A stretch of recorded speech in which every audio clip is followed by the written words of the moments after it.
Let's open up in our Bibles to Deuteronomy chapter 34. Deuteronomy chapter 34.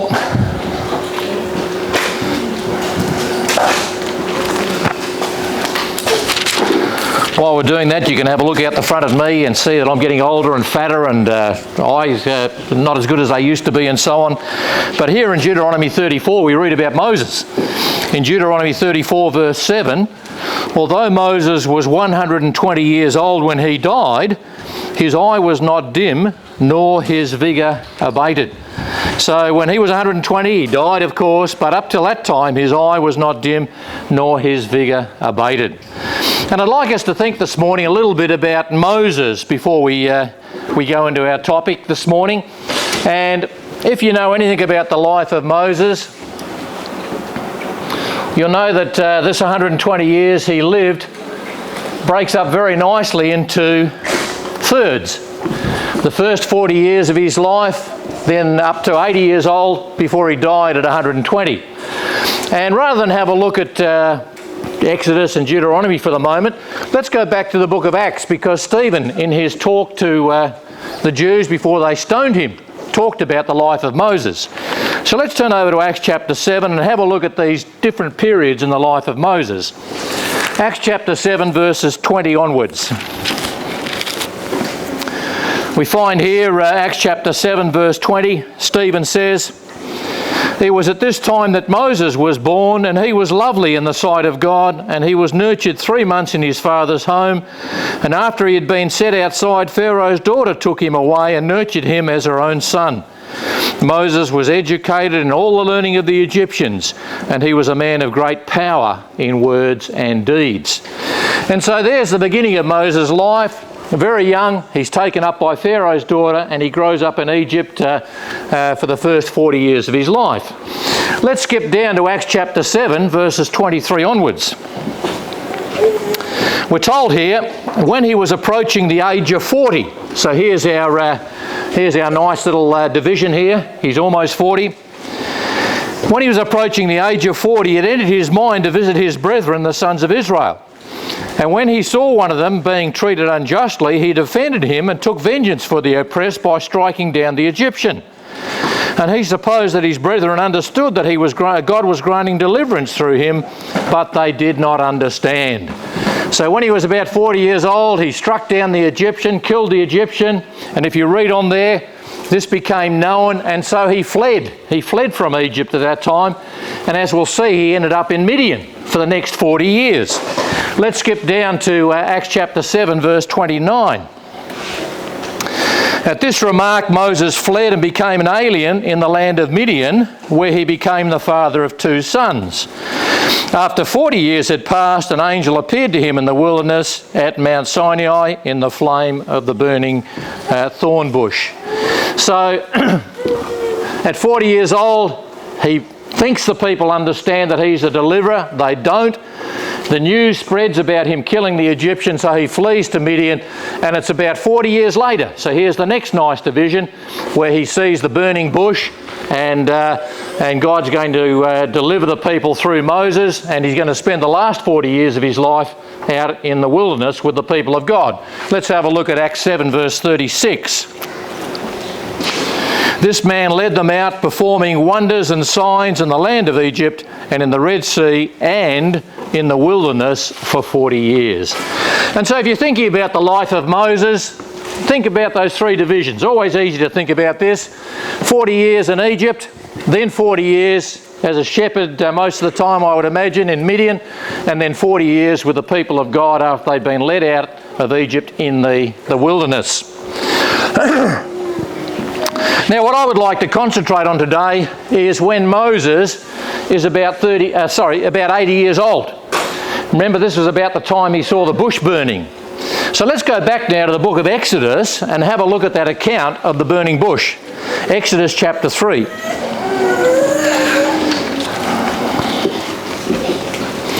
In Exodus chapter 3, remember, Moses was about 80 years old at this stage. Let's read in Exodus chapter 3 from verse 1.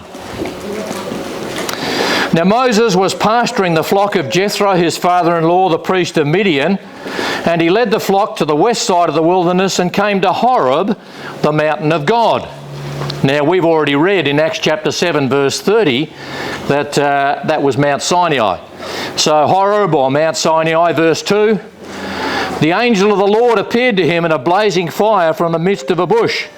And he looked, and behold, the bush was burning with fire, yet the bush was not consumed. So Moses said, I must turn aside now and see this marvellous sight, why the bush is not burned up.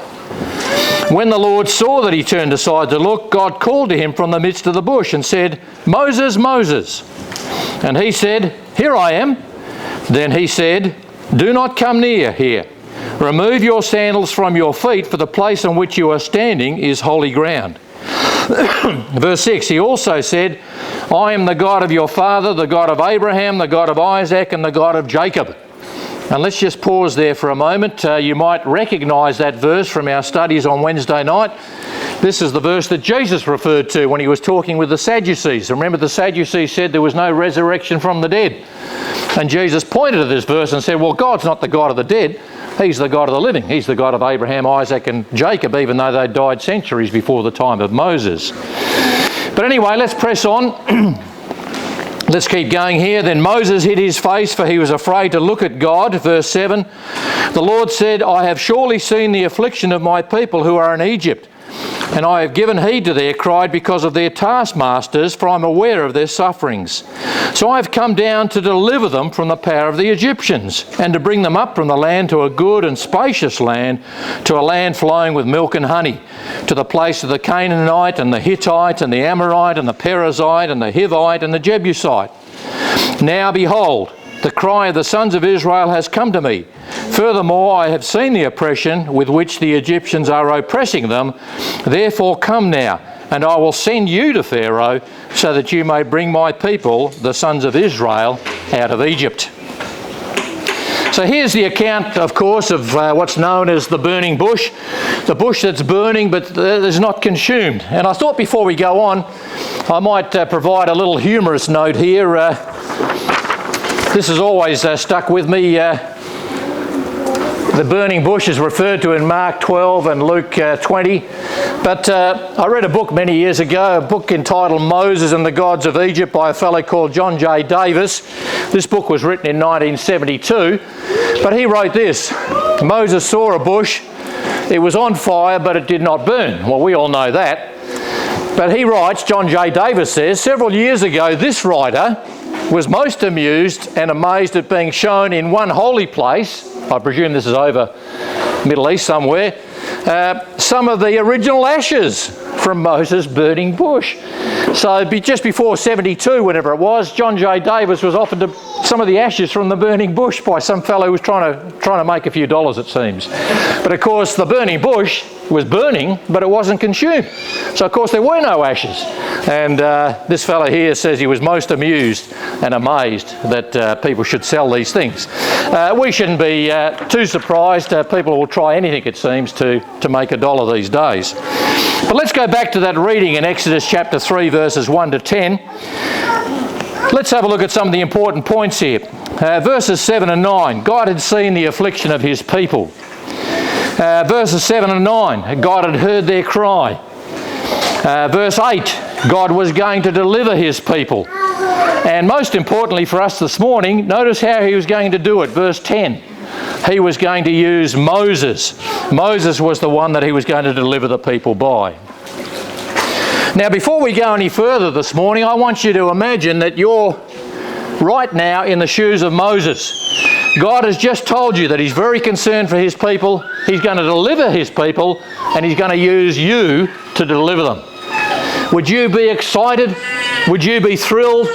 Would you be keen, saying, come on, let's get on with it. Let's get started. Let's go and deliver my people from the slavery that they're in. Well, it turns out, of course, that by stark contrast, Moses objected. And if you look at Exodus chapter 3, verse 11, just the very first word. If you've got the New American Standard Bible, you'll see the word but. But. Here God's offering this great deliverance. He's going to use Moses, but Moses says, but and he's going to object to what God is doing. And in fact, he's going to object 5 times. And I've entitled the lesson this morning,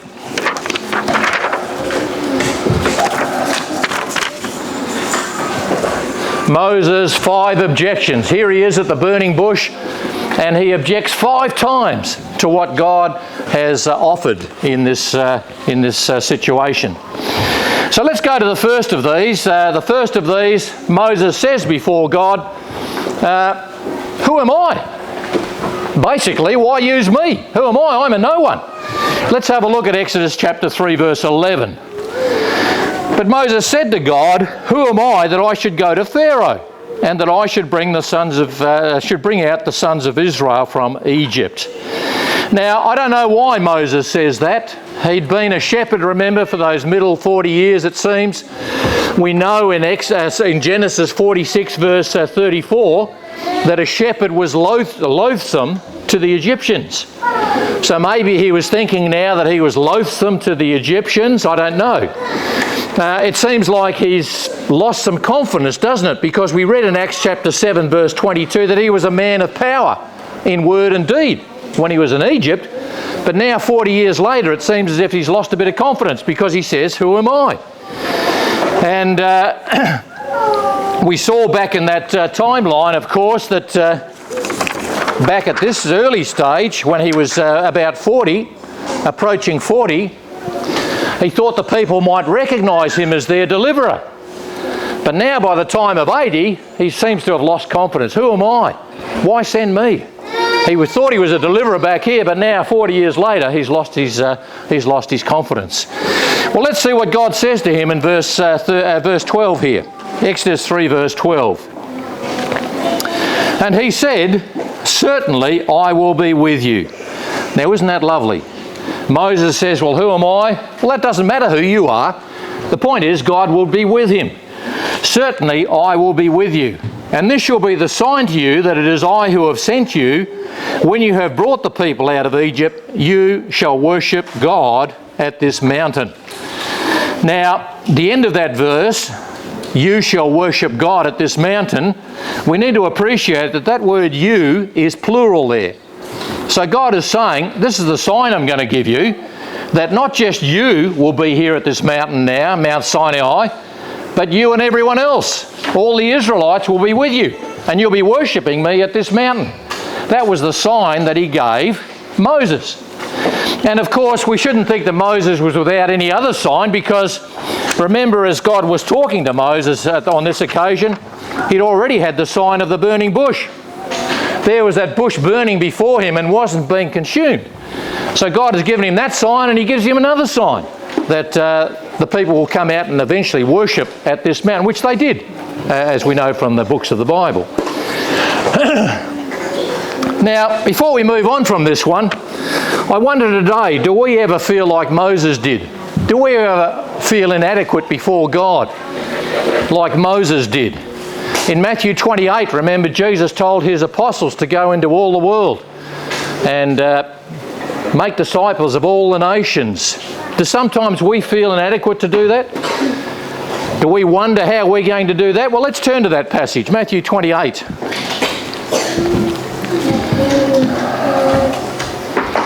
Matthew 28, verses 18 to 20. Jesus came up and spoke to them, saying, all authority has been given to me in heaven and on earth. Go therefore and make disciples of all the nations, baptizing them in the name of the Father and the Son and the Holy Spirit, teaching them to observe all that I have commanded you. Now there's the command of Jesus to his apostles, go and make disciples, baptizing them. And that command relates to us, doesn't it? Because the apostles were to go out and teach the people what Jesus had taught them. Well, this is what Jesus had taught them, so this is what he expects us to do as well. But do we feel like this sometimes? Who am I to do that job? Well, if we do, notice the end of verse 20. Notice what Jesus promised them. I am with you always, even to the end of the age. Exactly as he promised to Moses. When Moses said, who am I? God said, I'll be with you. Doesn't matter who you are, I'll be with you. And here is the command again, you see, from Jesus.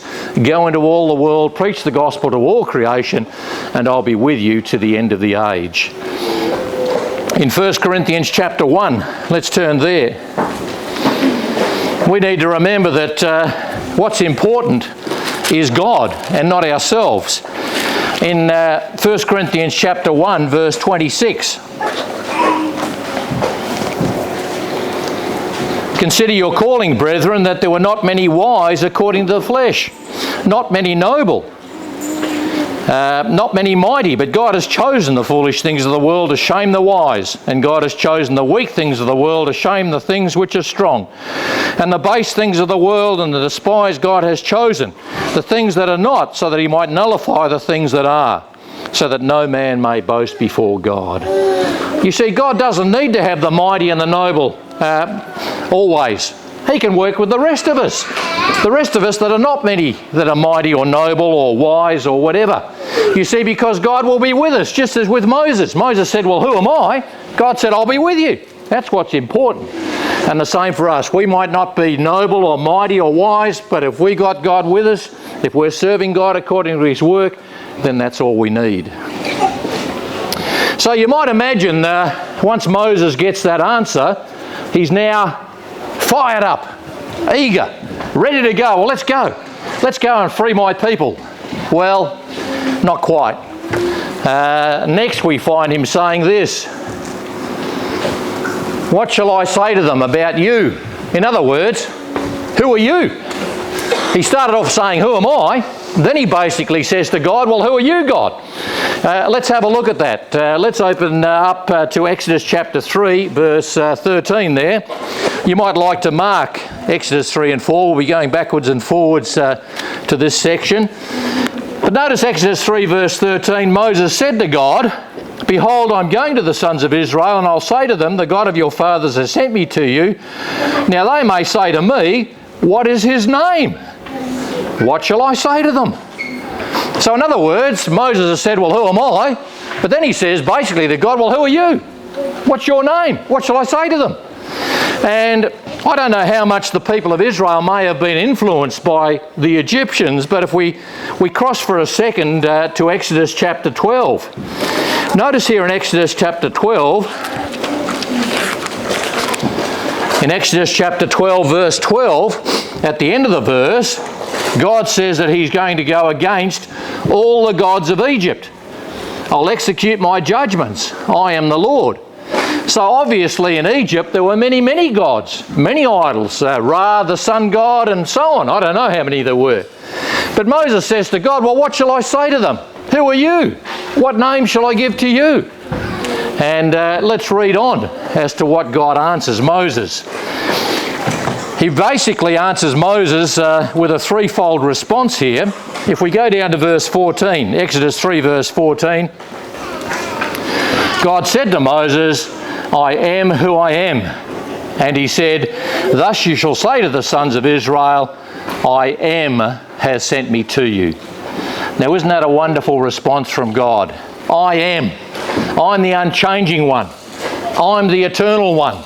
I'm not one of these gods of Egypt that are really no gods. I am. I'm the living, the eternal one, the incomparable God. And if we have a look at the second part of his response, we're not going to read this morning, but if you cast your eyes down verses 15 to 18, he says, go and have a chat to the elders of Israel. And in verse 18, they will pay heed to what you say. They will listen to you. And the third part of his response from verse 18 down to 22 is that not everyone's going to listen to you. Verse 19, I know that the king of Egypt will not permit you to go except under compulsion. So you see, when Moses says to God, who are you, God? Well, God gives him the answer. He says to him, I am. I am the eternal one. I am the unchanging one. I'm not one of these idols of Egypt, gods of Egypt. And he tells him the future. He says, the elders of Israel are going to listen to you, but Pharaoh's not. But I'm going to force him to let you go anyway. And again, I thought before we move on, do we ever wonder today what to tell people about God? Do we feel sometimes, well, what shall I say to people? Well, let's have a look at Acts chapter 17 and see what Paul said to people in the Areopagus. Let's open up to Acts chapter 17. Now these were people, you may remember, who had lots of idols and were worshipping these idols, and even had an idol to an unknown God. And Paul stands up and tells them about this God. And we don't have time to read it all this morning, but let's read Acts 17 verse 24. Paul says to them, "The God who made the world and all the things in it, since he is Lord of heaven and earth, does not dwell in temples made with hands." So he starts to tell them what God is like. And if we skip down to verse 30, "Therefore, having overlooked the times of ignorance, God is now declaring to all people everywhere that they should repent, because he has fixed a day in which to judge the world in righteousness through a man whom he has appointed, having furnished proof to all men by raising him from the dead." Now that's a pretty simple and straightforward message about God. God, your creator. God wants you to repent because he's fixed a day of judgment. That's what we need to tell people today. And if we've become Christians ourselves, then we know enough to tell other people. We know that Jesus died for our sins and rose from the dead. We know how to respond by faith, repentance and baptism. We know enough to tell anyone about how they can do the same thing. And so let's not be like Moses and say, "Well, who are you, God?" We know who God is. Let's get out and tell people about that. Before we leave Acts chapter 17, notice the response though. Just as Moses was told the elders would listen, but Pharaoh wouldn't, so we need to understand that even in Paul's day, some would listen, but others wouldn't. Notice Acts 17 verse 32. "Now when they heard of the resurrection of the dead, some began to sneer, but others said, 'We will hear you again concerning this.' So Paul went out of their midst, but some men joined him and believed, among whom were also Dionysius the Areopagite, and a woman named Damaris, and others with them." So there you get the usual reaction. Some people sneer. Resurrection of the dead, forget it, I don't believe that. You get some people who say, "Well, I'll hear you again." They don't make a decision, they just put it off. Keep putting it off and keep putting it off. But then the third group you see, the group that are saved, are the ones who believe and do something about it. Moses was told the elders would listen to him, but Pharaoh wouldn't. We need to understand today that some people are going to sneer when we tell them about God, but others will believe, and it's our job to tell them about this God. Well, again, we might get to the stage where you think, well, look, Moses has been told that God is with him. Moses has been told that God is the I am. You might think, well, come on, let's go. Moses, rearing to go now. But again, no. Another objection. What's the objection next? Moses says, what if they won't believe me or listen to me? What if they won't believe or listen? Exodus chapter 4 verse 1. Let's read that verse. Let's go back to Exodus 4.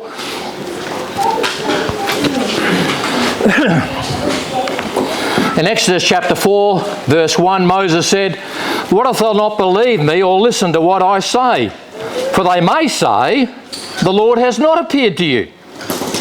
Now Moses seems a bit slow on the uptake here, doesn't he? Because hasn't God already told him back in chapter 3 verse 18, the elders of the people would listen to him? Which means the people would listen to him. But Moses says, well, what if they won't? So he's a bit slow on the uptake here, and it's marvellous to see God's patience with Moses. God is patient with him, and let's have a look at God's reply. And basically, if you look from Exodus 4 verse 2 onwards, God says, all right, I'll give you 3 signs. You can do these 3 signs to get the people to believe. Now, we're not going to read all of this, but if you cast your eyes down Exodus 4 verses 2 to 5, the first sign involves Moses' staff. When he threw the staff down, it would become a serpent. Then he'd pick it up again, and it would become his staff. And if you look at verse 5, this is that they may believe that the Lord, the God of your fathers, the God of Abraham, the God of Isaac, and the God of Jacob has appeared to you. So there was the first sign. If we go to verse 6, the Lord furthermore said to him, now put your hand in your bosom. So he put his hand in his bosom, and when he took it out again, behold, his hand was leprous as snow. So here was the second sign, and he put his hand back in and it would become normal again.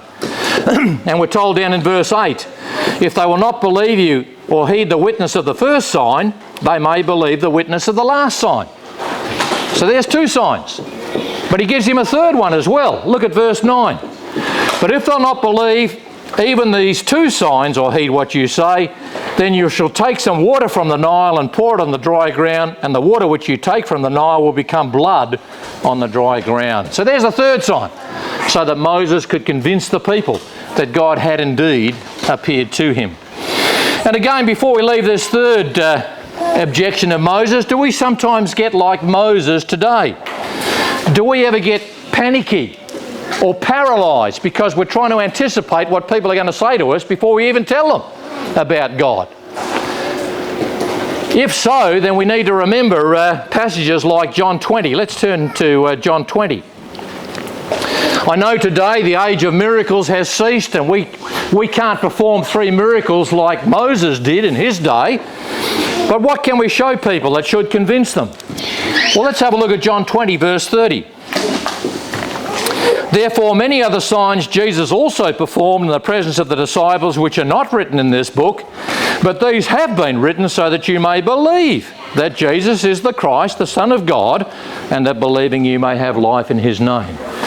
We can't do the miracles that Moses did today to convince people. Well, we don't need to, because they can read about it for themselves and be convinced and have life. All we've got to do is point it out to them. And so let's not be like Moses and panic or get paralysed. Oh, what if they won't believe me? Well, we've got the proof. We show them the proof, and then that's up to them what they do with the proof that God has given. Remember in 1 Corinthians chapter 3, verses 5 to 7, Paul made the point there that he and Apollos were just servants of God. One planted, another watered, but God gave the increase.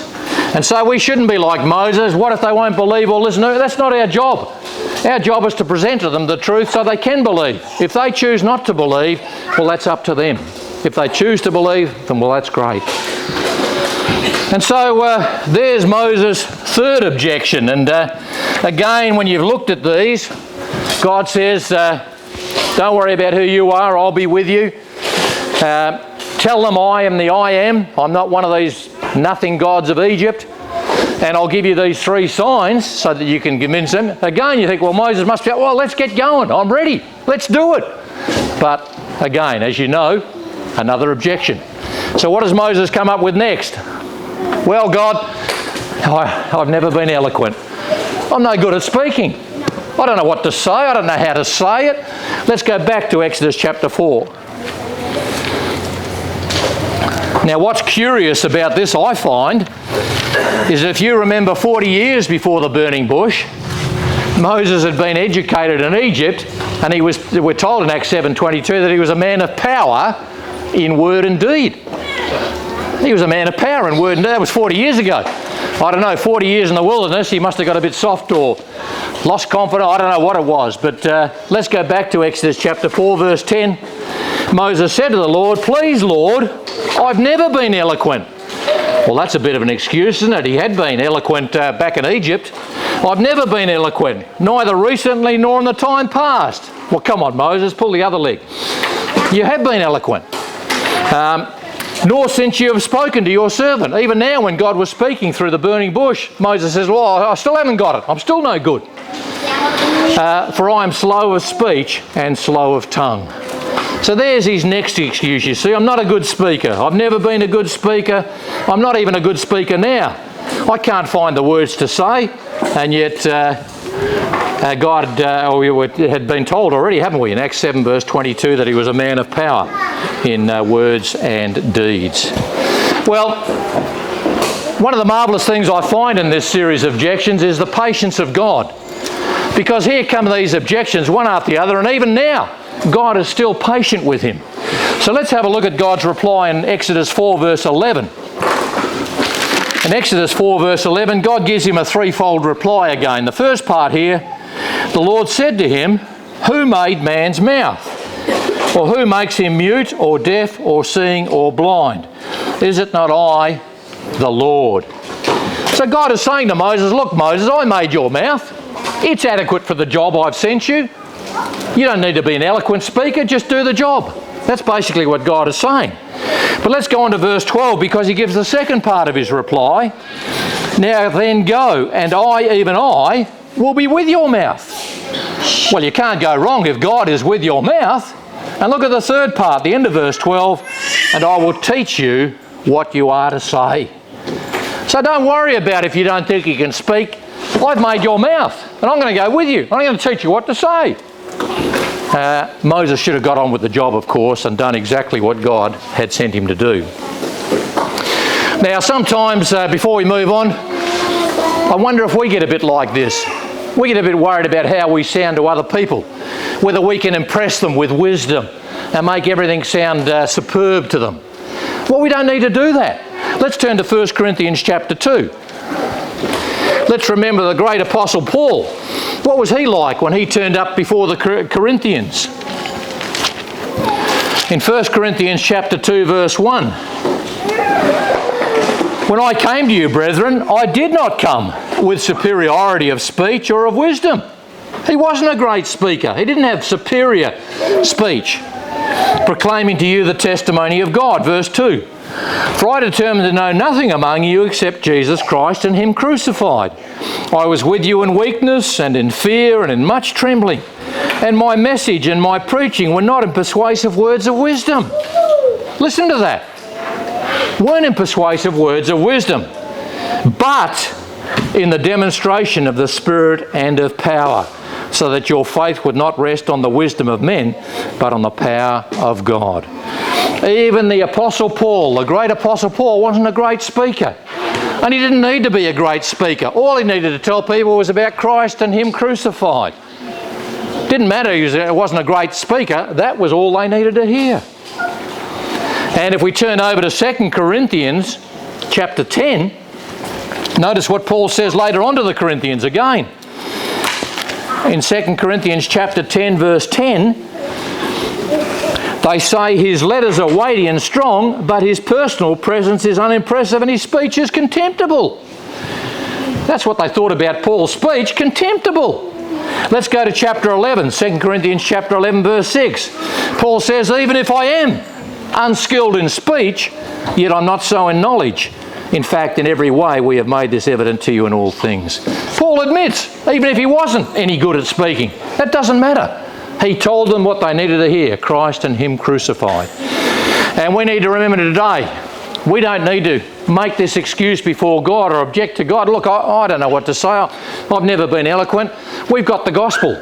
Romans 1 verse 16, the gospel is the power of God for salvation. We tell people about Christ crucified, His resurrection from the dead, and how to accept that to be saved from their sins. There's our job done. We don't need to use fancy speech or eloquent speech, and we shouldn't make this objection that Moses made. Well, finally, we get to the stage where God says He'll be with Moses. God says, tell them I am the I am, not some no God of Egypt. You've got these 3 signs that'll convince them, and you don't need to be eloquent because I'll teach you what to say and I'll be with your mouth, and I made your mouth anyway. So again, in your mind, you can almost picture Moses say, righto, I'm ready then. Now all my objections have been answered. But you know what he says on the 5th time? And you can almost hang your head in shame here. His 5th objection is, please send someone else. Okay, I've had it. No, count me out. Just send someone else. I'm not in this. Let's have a look at that. Let's go to Exodus chapter 4, verse 13. In Exodus chapter 4, back in verse 13. Now I'm reading from the New American here, and it says there, please Lord, now send by whomever you will. But I think the New International Version puts it slightly better here. Please send someone else. All right, I've had enough of this. Just send someone else. And I think we've noticed so far that God has been very, very patient with Moses, hasn't He? Well, now we come to the stage where God's patience has run out. Let's have a look at the reply in verse 14. Then the anger of the Lord burned against Moses. All right, God's patience was now up. He'd given responses 4 times, and now Moses comes up with we'll send someone else, I'm not interested. Well, no, God's anger burned, we're told here. And as we go on here, he says to Moses, okay, well, you've got your brother Aaron. He can speak for you then. Let's read on. Exodus 4 verse 14, the second half. He said, "Is there not your brother Aaron the Levite? I know that he speaks fluently, and moreover, behold, he is coming out to meet you, and when he sees you, he will be glad in his heart. You are to speak to him and put the words in his mouth, and I, even I, will be with your mouth and his mouth, and I'll teach you what you are to do. Moreover, he shall speak for you to the people." Notice that. He would become the spokesman. Moses would give him what to say, and he would be the spokesman to the people. "And he will be as a mouth for you, and you will be as God to him." Now notice this though, verse 17. "You shall take in your hand this staff with you, with which you shall perform the signs." So God didn't say to Moses, "Okay, Moses, you buzz off, I'm finished with you, I'm going to send Aaron." He didn't say that. He said, "No, Moses, you're still going. You're still going to go and do the job, but you can have Aaron to go with you and help you in the job. He can be your spokesman, if you like. You can be like God to him, and he'll be your prophet." That's what he was getting at. And if you have a look at the end of Exodus chapter 4, we're not going to read it now, but verses 27 to 31, this is exactly what happened. Moses and Aaron went back to the elders of the people, and Aaron spoke the words which the Lord had spoken to Moses. That's verse 30. In Psalm 77 verse 20, we're not going to turn there now, but we're told there that God led his people like a flock by the hand of Moses and Aaron. The two of them together, you see. Not just Aaron by himself. Moses still had to go, but he had someone go with him. And again, before we leave this point this morning, I wonder if we sometimes get like Moses. I wonder if we ever think, well, look, let's leave the work to someone else. Let's leave it to Joe Bloggs or Mary Smith. Let's let them do it. Or Mary Jones. Let them do it. Send someone else, not me. I wonder if we ever start to think like that. It's interesting, isn't it, when Jesus sent out the 70 in Luke chapter 10 verse 1, he sent them out in pairs, didn't he? So we should be encouraging each other and helping each other and supporting each other to go and do the work that God expects us to do. Aaron was able to support and help Moses. Moses still had to go, but Aaron was there to help him. When Jesus sent out the 70, they went out in pairs, and presumably they could encourage and help each other. It's interesting, at the end of Philemon, the little book of Philemon, it's only one chapter, verses 23 and 24, Paul lists about 5 or 6 fellow workers. Now, isn't that a lovely term? Fellow workers, working for Christ together, encouraging each other, building each other up. If we turn to Hebrews chapter 3, let's remember that's what we should be doing to each other, is encouraging each other and so on. In Hebrews chapter 3 verse 13, encourage one another day after day, as long as it is still called today, so that no one of you be hardened by the deceitfulness of sin. We've still got a job to do. We've got to serve God until the end, be faithful until death. But we can have each other to encourage one another by and help each other by and pick one another up by and support each other. I think it's in Ecclesiastes, it talks about a single person might be easier to knock down than two together. And I think it goes on to say a threefold strand is not quickly broken. You see, when you've got people together to encourage and support and help you, then the task can be accomplished. And so, if we go back to our lesson for this morning, Moses' 5 objections. Moses had a great job to do. He had to get his people out of slavery in Egypt. And you'd expect him to be raring and keen to do this, but we see the objections. Who am I? Well, God basically said, doesn't matter who you are, I'll be with you. That's the important thing. He says, what shall I say to them? Who are you, God? Well, God says, I am. I am the one living true God, the only God. Tell them that. And Moses said, well, what if they won't believe me? Well, God says, here are the 3 signs. They'll believe those. And then Moses said, well, I've never been eloquent. And God says, doesn't matter. I'll be with your mouth. I made your mouth. Your mouth is adequate for the job. You don't have to be eloquent. And then finally Moses said, well, send someone else. Well, God says, no, you're going. But I'll send Aaron with you, and Aaron can help you. Now, Moses had a great task to accomplish, didn't he? Taking his people out of slavery in Egypt. Don't we have an even greater task today? Helping people leave slavery to sin and to Satan? We shouldn't be making objections like this. We should remember that God is with us, that He is the great I am. And that although we can't perform signs today, we can point people to the resurrection of Jesus and to the many other signs he did.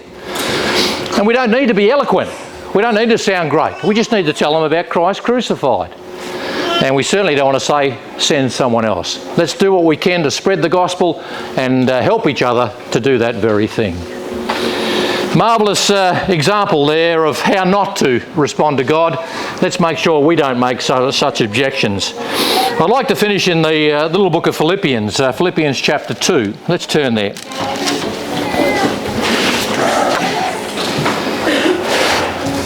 It's only a short verse, but I think it's a nice one for us to finish on. Philippians 2, after Paul has said in verse 12, work out your salvation with fear and trembling, which is very nice. Do what God has said. And then verse 13, it's God who is at work in you. God's not going to leave you to do it on your own. He's going to help you.